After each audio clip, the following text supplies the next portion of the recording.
pala. Mama.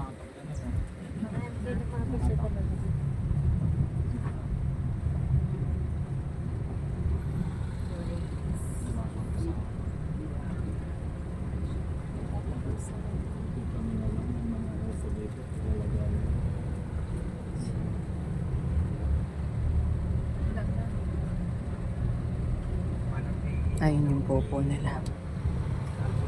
Gusto ko na pag oo, open lang. Oo, ganyan dapat. Para hindi silang kawawa. Or tapos lagyan lang naman.